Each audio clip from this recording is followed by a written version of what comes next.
Амансыздар ма оқырмандар, арнама қош келдіңіздер. Мені әрқашан қолдап, лайк басып, тіркеліп жатқан әрбір жанға алғысым шексіз.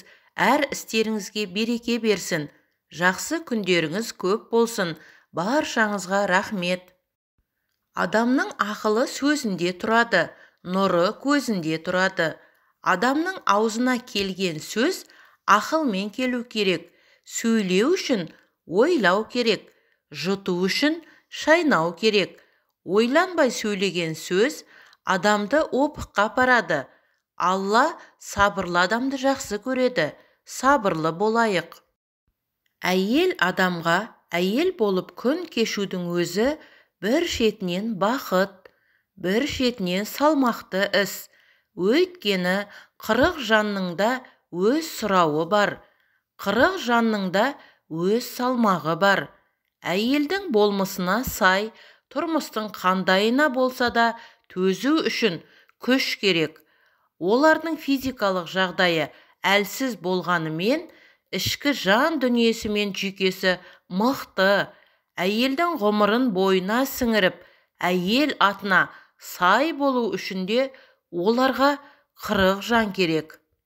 Жетеміз ашулансақ жер жебірге, көзге тез байқалады кем жеріңде.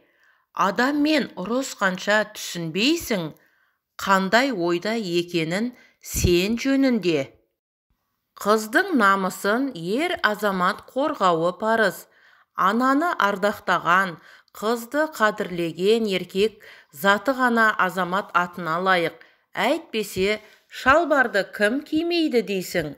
Жылан да арада гүлдің нәрін сорады, бірақ біреуі бал, біреуі у жасайды. Мен ешбір жанның көңілін қалдырғым келмейді. Сонымен қатар, өзімнің де көңілімді біреудің қалдырғанын қаламаймын. Көңіл әрбір жанның кеудесіндегі қымбат қазына. Оны әрбіріміз бағалауымыз керек.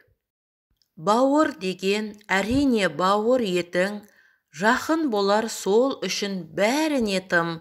Айсыз түнде тұратын жол көрсетіп, жүректегі өшпейтін жарық отың.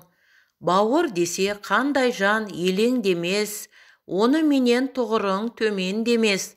Сол бауырың басыңа іс түскенде, ақыл айтып өзіңе берер кеңес. Бауыр менен өтеді балдай уақыт, оған жетпес еш байлық таудай жақұт. Бір бауырың болса да қорғанышың болғаны қандай бақыт. Ойды сезіп тұрады ойыңдағы, керек соны әрбір жан мойындауы. Жаның бірге болған соң бауыр менен, қаның бірге тулайды бойыңдағы.